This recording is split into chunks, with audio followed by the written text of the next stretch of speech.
I was a very young, probably too young, bride. Kimora Lee Simmons is in a terrible situation. Reportedly, she, her ex-husband, and her estranged husband are all headed to court over millions. The whole thing has been an absolute mess. So let's dive in. According to a Los Angeles superior judge, their trial date is January 2nd, 2026. The lawsuit was brought by Russell Simmons against Kimora and her estranged husband, Tim Lesner. It's no secret that Kimora and Russell have been fighting in court for years. This is because they both own shares in the energy drink company Celsius. It's extra tragic because Kimora and Russell had such a long marriage. The pair were married from 1998 until 2009. Then came Tim and 1,000 more problems. Tim is a former Goldman Sachs investment banker who married Kimora in 2014. They aren't on good terms anymore, probably because Tim got caught up in a massive scandal called 1MDB. Basically, if you don't know about the 1MDB scandal, it is a huge white-collar crime operation.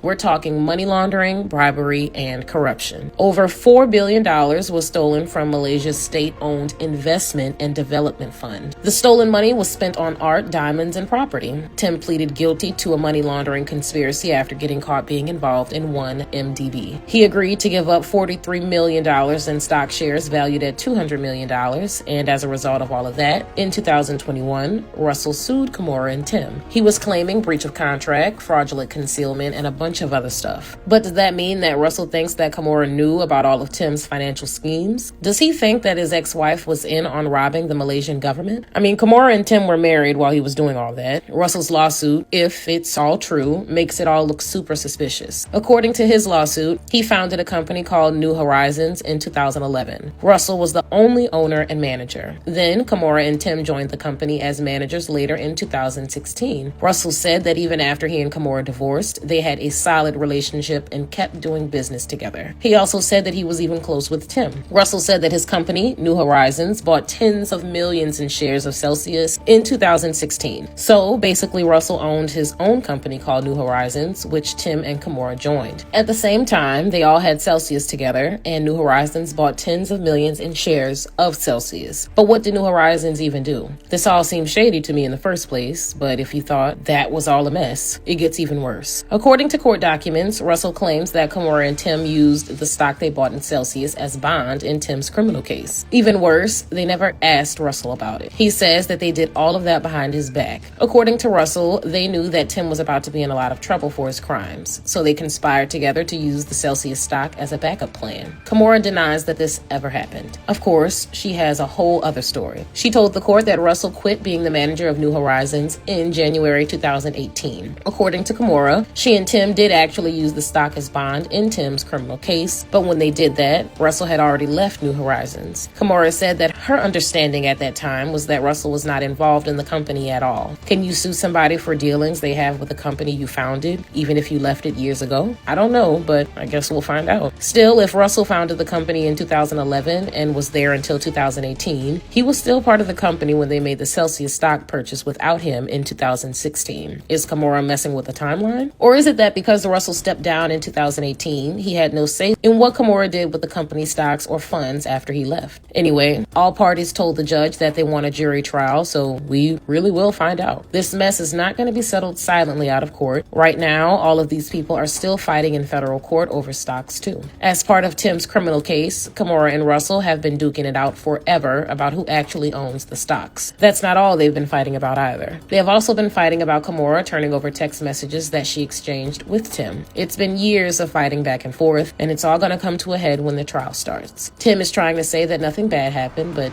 I don't know if I buy it. I mean, he was caught red-handed robbing the Malaysian government. Can we trust him? Despite all of Tim's other legal issues, he says that everything in his dealings with Kimora and Russell was above board. He asked that Russell be denied any claims in the case. Tim also said that he and Kimora did everything legally when it comes to the Celsius stock. Kimora and Russell used to be a Hollywood power couple. It's so crazy that it's all ended up in an almost 5-year legal battle over millions in stocks. I wouldn't want to be Kimora right now. Imagine being in a years-long legal battle with both of your ex-husbands. In fact, in September, Russell filed a motion trying to force Kimora to show private text messages. Russell has made it sound like those text messages could blow this case wide open. Their day in court on January 2nd, 2026 promises to be absolutely insane. The drama will be be next level. Who knows what we will find out then. According to Russell, he and Kimora had a solid relationship even after their divorce in 2021. That was when he filed a lawsuit accusing her and Tim of a fraud scheme. Russell claims that all their goodwill totally crumbled when Tim had his own legal issues. These problems came with a huge financial burden. Russell's suit says that they only joined his company to use his shares in Celsius to bail out Tim. According to Russell, they knew that Tim would have to pay millions. This would include paying for bail and a victim compensation plea deal too. If that's true, Tim and Kimora were basically playing 4D chess. It sucks that we have to wait a whole year to find out what actually happened here, but so far, it's not looking great for Kimora, especially because she keeps dodging appearing in court and handing over documents. So far, Russell's legal team has asked for documents, and she only shared text messages sent or received by Tim. But they want all of her communications with Tim and her financial advisors. In my opinion, it seems like Kimora might be hiding something. But, of course, no one knows the truth right now. Everything is all just alleged for now, and it will be a long year before we figure out what happened. So far, it looks like Kimora refused to appear in court because Russell wanted her to appear in person in New York. Her legal team said that this is because 3 of her kids are young and live with her in LA. So for Kimora, having to travel to New York would disrupt her life. Kimora's legal team has called Russell's actions extortion and harassment. In June of last year, Kimora and 2 of her daughters publicly accused Russell of harmful behavior. Russell responded with an Instagram post apologizing for yelling at his daughters out of anger. The whole thing is honestly a mess. But who do you guys believe in all this? Do you think that Kimora and Tim schemed against Russell to use his stocks to bail out Tim? Or do you think he's just trying to get a gigantic payday and harass his ex-wife? With so much money on the line, who knows? Anyway, you have to let me know what you think in the comments below.